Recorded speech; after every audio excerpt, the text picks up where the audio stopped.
Last lecture में हमने define किया था अल्फ़ा साई थीटा की रिलेशन को और उसकी मदद से साई कैलकुलेट किया था। आज हम एक्सरसाइज 6.6 के क्वेश्चन 17, 19 और 20 को सॉल्व करेंगे। क्वेश्चन नंबर 18 आप खुद सॉल्व कर सकते हैं, बल्कि हमने टेंजेंट साई का फार्मूला प्रूव करवाते हुए इसको करवा दिया हुआ है, सिर्फ थोड़ा सा लिखने का फ़र्क है। वहाँ पे हमने x dy minus y d x की शक्ल में लिखा था, यहाँ आप उसे dy बाई डी एक्स की शक्ल में लिख लेंगे। तो क्वेश्चन 18 आप खुद करेंगे, बाकी क्वेश्चंस हम स्टार्ट करते हैं। एक्सरसाइज 6.6 में हम सबसे पहले करने लगे हैं क्वेश्चन नंबर 17। क्वेश्चन नंबर 17 में शो करना है कि टेंजेंट टू द कॉर्डाइड है r is equal to a 1 plus cos theta. इस कॉर्डाइड के ऊपर दो पॉइंट्स लिए हैं, थीटा पाई बाई 3 और थीटा 2 पाई बाई 3। इन दो पॉइंट्स पर ड्रा करने हैं टेंजेंट्स और respectively parallel and perpendicular to initial line. वो जो टेंजेंट्स हैं वो इनिशियल लाइन के पैरेलल और परपेंडिकुलर हैं। जब आप इस कर्व के थीटा पाई बाई 3 पर टेंजेंट लाइन ड्रा करेंगे तो वो टेंजेंट लाइन इनिशियल लाइन के पैरेलल है, और जब इसी कर्व के पॉइंट थीटा 2 पाई बाई 3 पर टेंजेंट लाइन ड्रा करेंगे तो जो टेंजेंट लाइन है वो परपेंडिकुलर है इनिशियल लाइन के। आपको याद करवा दूं कि अगर कोई भी हमारे पास कर्व है, उस कर्व के ऊपर कोई पॉइंट r और थीटा है, तो इस पॉइंट को ओरिजिन से मिलाने वाली लाइन का इनिशियल लाइन के साथ एंगल थीटा है। अगर आप यहाँ पर टेंजेंट लाइन ड्रा करें, टेंजेंट लाइन का इनिशियल लाइन के साथ एंगल अल्फा है, ये रेडियल लाइन, और टेंजेंट लाइन के दरमियान जो बनने वाला एंगल है वो साई है। और इनकी रिलेशन हमारे पास मौजूद है कि साई इक्वल है अल्फा माइनस थीटा के। और हमें ये भी मालूम है कि साई कैलकुलेट करने का फार्मूला क्या है। हमने कहा था टेंजेंट साई इक्वल है r d theta by d r के। इस फार्मूले से हम साई कैलकुलेट करते रहे हैं। आज हमने टेंजेंट लाइन के इनिशियल लाइन के पैरेलल और परपेंडिकुलर होना प्रूफ करना है। अगर हमें अल्फ़ा पता चल जाए और अल्फ़ा 0 निकल आए, इसका मतलब होगा जो टेंजेंट लाइन है वो इनिशियल लाइन के पैरेलल है। या अल्फ़ा पाई निकल आए तब भी टेंजेंट लाइन इनिशियल लाइन के पैरेलल है। अल्फ़ा एंगल है टेंजेंट लाइन का विद इनिशियल लाइन। और अगर अल्फ़ा का आंसर पाई बाई 2 निकल आए तो इसका मतलब है जो कर्व के ऊपर टेंजेंट लाइन बन रही है वो टेंजेंट लाइन परपेंडिकुलर है इनिशियल लाइन के। तो बेसिकली अगर हमने प्रूव ये करना है कि टेंजेंट लाइन इनिशियल लाइन के पैरेलल या परपेंडिकुलर है तो हमें अल्फ़ा कैलकुलेट करना है। अल्फ़ा 0 निकल आए, पाई निकल आए, 2 पाई निकल आए एक्सेट्रा, तो हमारे पास जो टेंजेंट लाइन है वो इनिशियल लाइन के पैरेलल है। अल्फ़ा पाई बाई 2 निकल आए या माइनस पाई बाई 2 निकल आए या 3 पाई बाई 2 निकल आए तो इसका मतलब है जो टेंजेंट लाइन है वो इनिशियल लाइन के परपेंडिकुलर है। अल्फ़ा कैलकुलेट करना है, लेकिन अल्फ़ा कैलकुलेट करने के लिए पहले हमें कैलकुलेट करना पड़ेगा साई, और फिर psi is equal to alpha minus theta की मदद से हम अल्फ़ा कैलकुलेट करेंगे। और साई कैलकुलेट करने के लिए टेंजेंट साई कैलकुलेट करेंगे जो r d theta by d r के इक्वल होता है। तो पहले कैलकुलेट करते हैं साई को। और तरीका क्या बताया था साई कैलकुलेट करने के लिए? हमने कहा यह था कि इस कर्व का लॉग ले लें, दोनों साइड्स पर लॉग ले लेते हैं। log r is equal to log a 1 plus cos theta. Derivative लेना है, लेकिन डेरिवेटिव लेने से पहले log की प्रॉपर्टी यूज करनी है। तो राइट साइड पे log की प्रॉपर्टी यूज कर लेते हैं। log x इंटू वाई को log x plus log y लिख लिया, यानी log a plus log 1 plus cos theta लिख लिया। इसको डिफरेंशिएट कर लेते हैं विद रिस्पेक्ट टू थीटा। जब हम इसको डिफरेंशिएट करेंगे विद रिस्पेक्ट टू थीटा तो हमारे पास लेफ्ट साइड पे आ जाएगा 1 over r d r by d theta. Right side पे log a का derivative 0, log 1 plus cos theta का डेरिवेटिव, log का डेरिवेटिव 1 ओवर x हुआ करता है, तो यहाँ 1 ओवर 1 प्लस कॉस थीटा, फिर 1 प्लस कॉस थीटा का डेरिवेटिव जिसमें 1 का 0 और कॉस थीटा का माइनस साइन थीटा। तो मेरे पास 1 over r d r by d theta equal आ गया minus sine theta over 1 plus cos theta. ज़रूरत मुझे किसकी है, ज़रूरत मुझे r d theta by d r की है। उसके लिए क्या किया जाए, उसके लिए दोनों साइड्स का रेसिप्रोकल ले लिया जाए। लेफ्ट साइड पे are d theta by d are हो गया, राइट साइड पे -1 प्लस कॉस थीटा ऊपर और साइन थीटा नीचे आ गया हमारे पास। ये जो are d theta by d are है इसको हम लिख लेंगे टेंजेंट साई, और राइट साइड पर भी हम कोशिश करेंगे इसको टेंजेंट में कन्वर्ट कर लें। कैसे टेंजेंट में कन्वर्ट करें, उसके लिए हमने कॉस स्क्वायर थीटा बाय 2 का फार्मूला यूज किया है कि कॉस स्क्वायर थीटा बाय 2 जो है वो किसके इक्वल हुआ करता है, 1 प्लस कॉस थीटा ओवर 2 के, और 1 प्लस कॉस थीटा इक्वल हो जाता है 2 कॉस स्क्वायर थीटा बाय 2 के। तो न्यूमरेटर में ये जो 1 प्लस कॉस थीटा है, इस 1 प्लस कॉस थीटा की जगह हमने लिख लिया 2 कॉस स्क्वायर थीटा बाय 2, और नीचे जो फार्मूला है साइन थीटा, हमने इसके लिए फार्मूला यूज किया है कि साइन 2 थीटा इक्वल होता है 2 साइन थीटा कॉस थीटा के। हमने ये फार्मूला ही लास्ट लेक्चर में भी यूज किए थे। तो यहाँ पे अगर आप थीटा को रिप्लेस कर दें थीटा बाय 2 से, तो हमारे पास लेफ्ट साइड पर साइन थीटा आ जाएगा और राइट साइड पर 2 साइन थीटा बाय 2 और कॉस थीटा बाय 2 आ जाएगा। ये दो फार्मूला यूज किए हैं हमने। राइट साइड पर फायदा क्या हुआ है, एक 2 कैंसिल हो गया, एक कॉस कैंसिल हो गया, और हमारे पास आ गया कॉस ओवर साइन, और कॉस ओवर साइन बन जाएगा हमारे पास माइनस कोटेनेंट थीटा बाय 2, और कोटेनेंट को बदल लेंगे टेंजेंट में।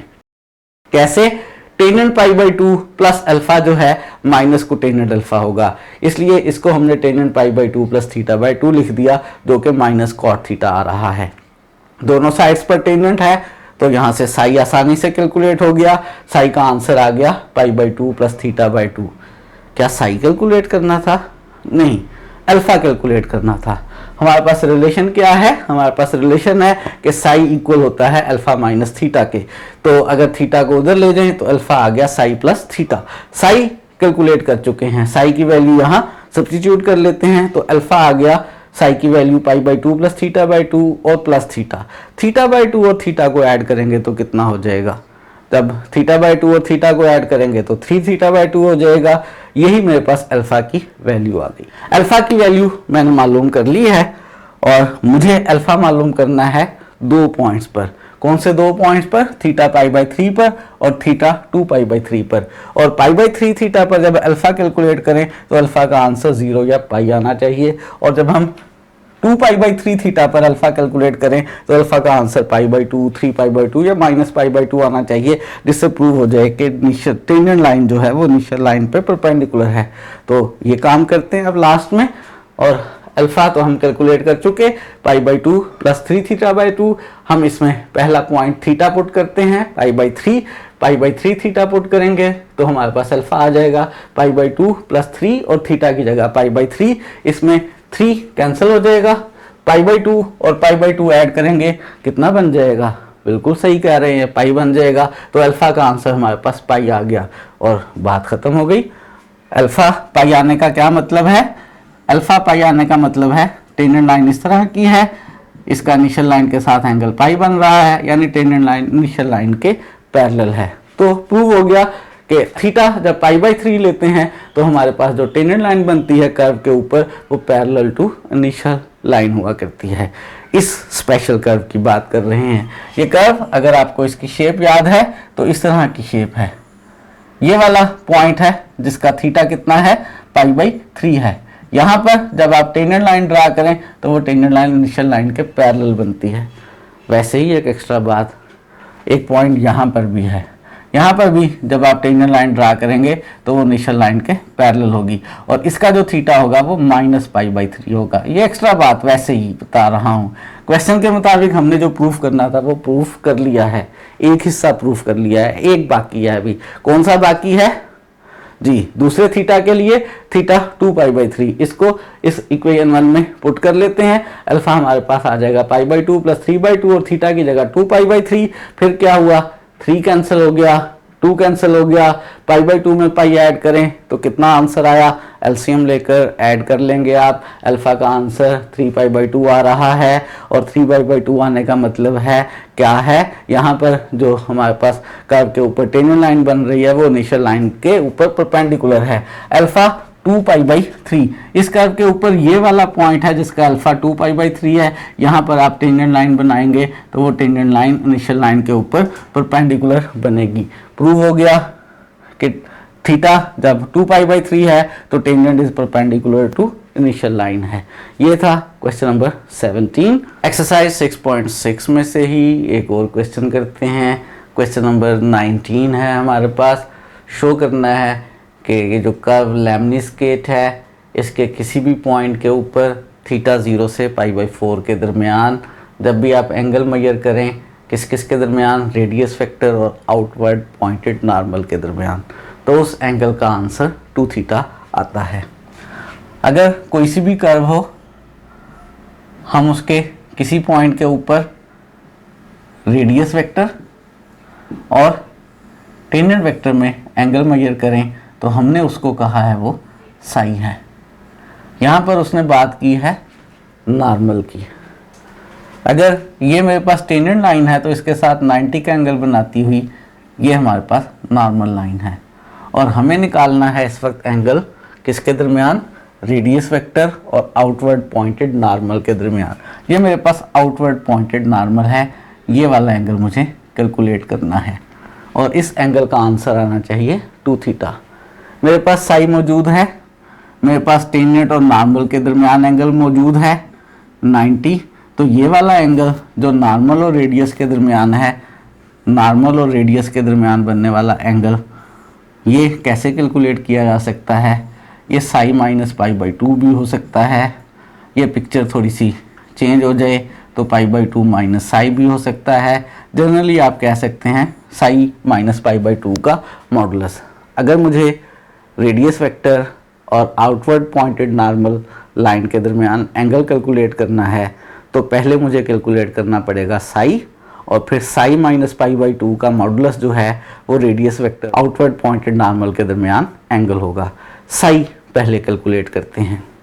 साई कैसे कैलकुलेट किया जाए, अभी थोड़ी देर पहले भी कैलकुलेट किया है उसी मेथड से।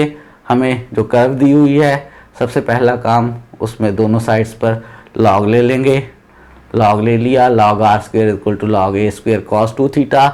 डेरिवेटिव लेने से पहले एक काम करना है। क्या काम करना है, लॉग की प्रॉपर्टी यूज़ करनी है। लॉग की प्रॉपर्टी से याद होगी आपको प्रॉपर्टी, log x की पावर m इक्वल हुआ करता है m log x के, और आपको ये भी याद है अभी थोड़ी देर पहले भी यूज़ किया कि log x × y इक्वल होता है log x + log y के।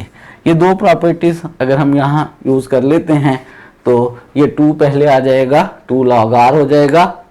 यहाँ पे प्रोडक्ट में अलग अलग कर लेंगे, log a² + log cos 2 theta आ जाएगा।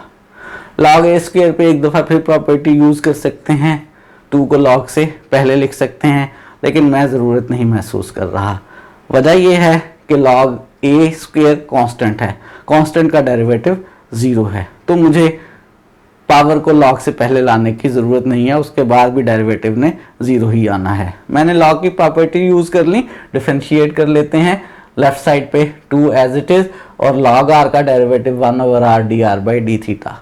राइट साइड पे log a² कांस्टेंट है उसका 0, log cos 2 थीटा का log x का 1/x होता है तो log cos 2 थीटा का 1/cos 2 थीटा और फिर cos 2 थीटा का डेरिवेटिव, cos 2 थीटा का डेरिवेटिव माइनस sin 2 थीटा और फिर 2 थीटा का डेरिवेटिव 2। ये मेरे पास डेरिवेटिव आ गया।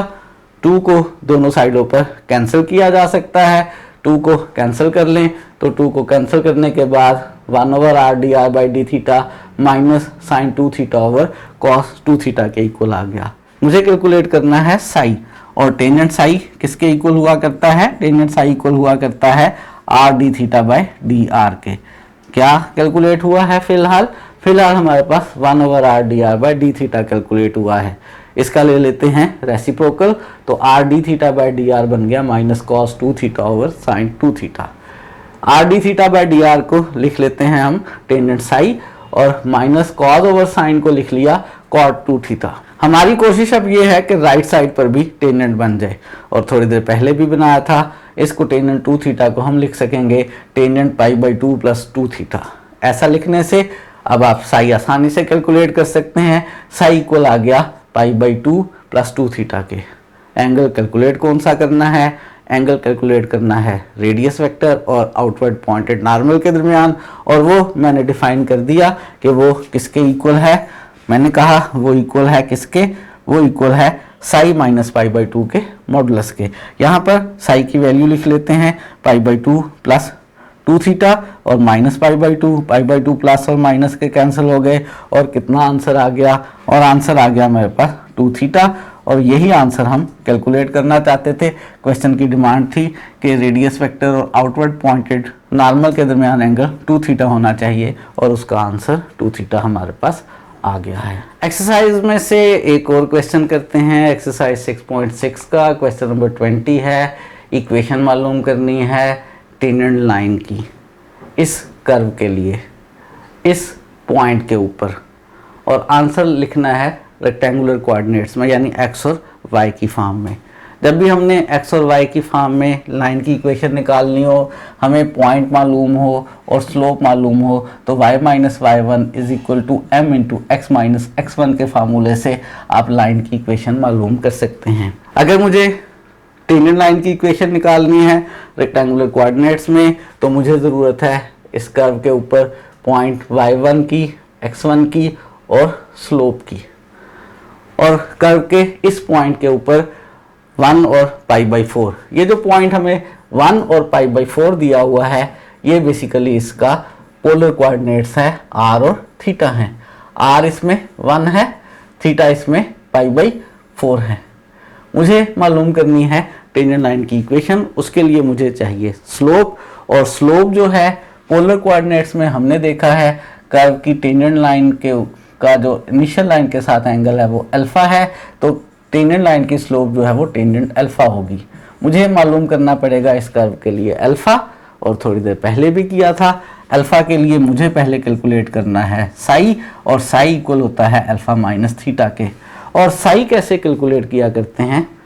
जी बिल्कुल सही कह रहे हैं आप। साई कैलकुलेट करने के लिए सबसे पहले दोनों साइड्स पर लॉग ले लिया करते हैं, तो लॉग ले लेते हैं, फिर डेरिवेटिव ले लिया करते हैं। डेरिवेटिव लेने से पहले लॉग की प्रॉपर्टीज इस्तेमाल कर लेते हैं। यहाँ लॉग की कोई प्रॉपर्टी इस्तेमाल नहीं हो रही, इसको डिफरेंशिएट कर लेते हैं with respect to theta. Left side पे log r का डेरिवेटिव 1 ओवर r और dr by d theta, right side पे log sin 2 थीटा का डेरिवेटिव 1 ओवर sin 2 थीटा, और फिर sin 2 थीटा का डेरिवेटिव cos 2 थीटा, और फिर 2 थीटा का डेरिवेटिव 2। राइट साइड को सिंप्लीफाई करके 2 cos 2 theta over sin 2 theta आ गया। ये मेरे पास वैल्यू आ गई 1 over r dr by d theta की। और टेंजेंट साई कैलकुलेट करने के लिए मुझे कैलकुलेट करना है basically r d theta by d r, क्योंकि tangent psi r d theta by d r के इक्वल होता है। तो ये जो मेरे पास 1 over r d r by d theta आया है, इसका रेसिप्रोकल ले लेता हूँ r d theta by d r, ये 1/2 हो जाएगा, sin 2 theta over cos 2 theta हो गया। और मैं इस r d theta by d are को कह लूँगा टेंजेंट साई, और sin 2 theta over cos theta को कह लूँगा टेंजेंट 2 थीटा। इससे पहले तक हमने जितने क्वेश्चंस किए हैं उनमें हम कोशिश करते थे राइट साइड पर टेंजेंट बन जाए, और फिर दोनों टेंजेंट्स के एंगल को इक्वल ले लिया करते थे। लेकिन यहाँ पर इस 1/2 को इस वक्त टेंजेंट में कन्वर्ट करना मुश्किल काम है। हम ऐसा करते हैं क्योंकि हमें एक ख़ास पॉइंट के लिए ये सारी कैलकुलेशंस करनी है, तो उस ख़ास पॉइंट का यूज़ करते हैं। हमें ये कैलकुलेशन जिस पॉइंट पे करनी है, उस पॉइंट का जो थीटा है वो पाई बाई 4 है, वो यहाँ पर लिख लेते हैं। तो मेरे पास टेंजेंट साई इक्वल आ जाएगा किसके? यहाँ जब मैं पाई बाई 4 लिखूँगा तो 1/2 टेंजेंट 2 पाई बाई 4, 2 कैंसिल हो जाएगा, 1/2 टेंजेंट पाई बाई 2। और टेंजेंट पाई बाई 2 तो क्या होता है? टेंजेंट पाई बाई 2 अनडिफाइन होता है, उसके साथ 1/2 मल्टीप्लाई होगा, यानी अनडिफाइंड। टेंजेंट साई अनडिफाइन आ रहा है। कौन से एंगल का टेंजेंट अनडिफाइन होता है? बिल्कुल ठीक कह रहे हैं, इन्फिनिट एंगल्स होते हैं, pi by 2, 3 pi by 2, minus pi by 2, minus 3 pi by 2 and so on. हम उनमें से कोई एक ले लेते हैं। यहाँ पर हम साई को कंसिडर कर रहे हैं कि वो पाई बाई 2 है। साई मिल गया। साई की मदद से अब हम निकाल लेते हैं अल्फा। साई किसके इक्वल हुआ करता है? साई अल्फा माइनस थीटा के इक्वल हुआ करता है। तो इसके अंदर वैल्यूज पुट कर लेते हैं।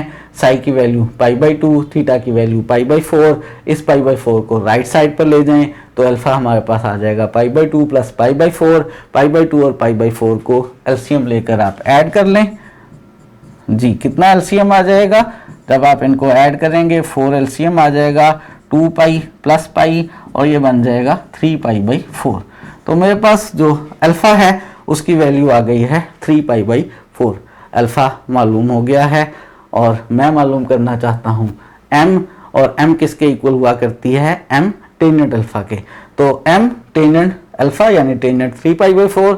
टेनेंट 3π/4 को आप कैलकुलेटर से हल कर लें, और अगर कैलकुलेटर से हल नहीं करना चाहते तो आप इसको टेनेंट π माइनस π/4 लिखकर हल कर लें। पाई माइनस π/4 लिखकर जब आप हल करेंगे तो पाई को छोड़ देंगे और टेनेंट π/4 का लेंगे, और सेकंड क्वाड्रेंट में साइन नेगेटिव होता है, टेनेंट π/4 1 होता है, तो हमारे पास m की वैल्यू -1 आ जाएगी। और ये जो m है टेनेंट अल्फा है, ये टेनेंट लाइन की स्लोप है। मेरे पास टेनेंट लाइन की स्लोप आ गई है। मुझे मालूम करनी है क्या? मुझे मालूम करनी है इक्वेशन किसकी? टेनेंट लाइन की। उसके लिए स्लोप के साथ साथ मुझे पॉइंट चाहिए, क्योंकि फार्मूला होता है y minus y1 is equal to m into x minus x1। अब मुझे x1 y1 पॉइंट चाहिए। मेरे पास जो पॉइंट है वो कैसे निकल सकता है? उसने मुझे पोलर पॉइंट दिया हुआ था r theta is equal to 1 और π/4, और मुझे कोऑर्डिनेट्स चाहिए x और y के। फार्मूला याद होगा आपको, रिलेशंस याद होंगी आपको पोलर और कार्टेशियन कोऑर्डिनेट्स की, कि x इक्वल होता है r cos थीटा के, y इक्वल होता है r sin थीटा के। यहाँ पर ये जो उसने r और थीटा दिए हुए हैं ये सब्स्टिट्यूट कर लेते हैं, तो x इक्वल आ गया r की जगह 1 और थीटा की जगह π/4, और cos π/4 की वैल्यू 1/2 का स्क्वायर रूट होती है, तो मेरे पास x आ गया 1/2 का स्क्वायर रूट। इसी तरह से y में r और थीटा पुट कर लेते हैं, तो y बन जाएगा 1 इंटू साइन π/4, साइन π/4 भी 1/2 का स्क्वायर रूट होता है, तो y मेरे पास 1/2 का स्क्वायर रूट आ गया। ये जो मेरे पास x और y पॉइंट आया है कर्व के ऊपर, इस पॉइंट को मैं से x1 और y1 कह लेता हूँ। तो मेरे पास कर्व के ऊपर पॉइंट x1 और y1 आ गया। स्लोप मैं पहले मालूम कर चुका, स्लोप कितनी है? स्लोप -1 है। अब मेरे पास कर्व के ऊपर पॉइंट कार्टेशियन फॉर्म में मौजूद है, मेरे पास स्लोप मौजूद है टेनेंट लाइन की। फार्मूला मुझे याद है, सिर्फ मुझे ही नहीं याद, आपको भी याद है कि y minus y1 is equal to m into x minus x1। इस फार्मूले में वैल्यू सब्स्टिट्यूट कर लेते हैं, तो मेरे पास आ जाएगा y माइनस y1 की जगह 1/2 का स्क्वायर रूट, m की जगह -1, x1 की जगह 1/2 का स्क्वायर रूट। माइनस से राइट साइड पर मल्टीप्लाई कर लेते हैं, तो -x और प्लस 1/2 का स्क्वायर रूट। इस -x को लेफ्ट पर ले आएंगे, x प्लस y हो जाएगा। 1/2 स्क्वायर रूट को लेफ्ट पर ले आएंगे, लेफ्ट पर -1/2 का स्क्वायर रूट है, राइट वाला भी लेफ्ट पर आकर -1/2 का स्क्वायर रूट हो जाएगा। इन दोनों को ऐड कर लेंगे तो -2/2 का स्क्वायर रूट बन जाएगा। ऊपर वाले -2 को 2 के स्क्वायर रूट का स्क्वायर लिख सकते हैं, एक स्क्वायर रूट ऊपर नीचे कैंसिल हो जाएगा और -2 का स्क्वायर रूट हो जाएगा। तो मेरे पास फाइनली इक्वेशन क्या बन जाएगी? x लेफ्ट पर आकर प्लस का हो गया, x प्लस y 1/2 का स्क्वायर रूट माइनस का हो गया, और -1/2 का स्क्वायर रूट और -1/2 का स्क्वायर रूट ऐड होकर -2 का स्क्वायर रूट बन गए। तो मेरे पास इक्वेशन बन गई x प्लस y -2 का स्क्वायर रूट इक्वल्स टू 0। ये मेरे पास आ गई है कर्व के ऊपर टेनेंट लाइन की इक्वेशन। मुझे पोलर कर्व दी हुई थी और उसका पोलर पॉइंट दिया हुआ था, मुझे मालूम करनी थी उसके ऊपर कार्टेशियन फॉर्म में टेनेंट लाइन की इक्वेशन। सबसे पहले मैंने साई मालूम किया, साई की मदद से टेनेंट लाइन का इनिशियल लाइन के साथ एंगल अल्फा मालूम किया, और उस अल्फा से मैंने मालूम की स्लोप, और इन रिलेशंस का इस्तेमाल करके मैंने r और थीटा की मदद से कर्व के ऊपर पॉइंट x1 y1 मालूम किया, और इस फार्मूले में वैल्यूज़ पुट करके मैंने कैलकुलेट कर ली है कर्व के ऊपर टेनेंट लाइन की इक्वेशन। ये मेरे पास क्वेश्चन नंबर 20 का पार्ट 1 था। पार्ट 2 आप खुद सॉल्व करेंगे। कोई मसला होगा, कोई परेशानी होगी तो चैनल का नंबर डिस्क्रिप्शन में मौजूद है, आप हमारे साथ डिस्कस कर सकते हैं। आज के लिए इतना ही, मज़ीद चीज़ें सीखेंगे इंशाल्लाह नेक्स्ट लेक्चर में।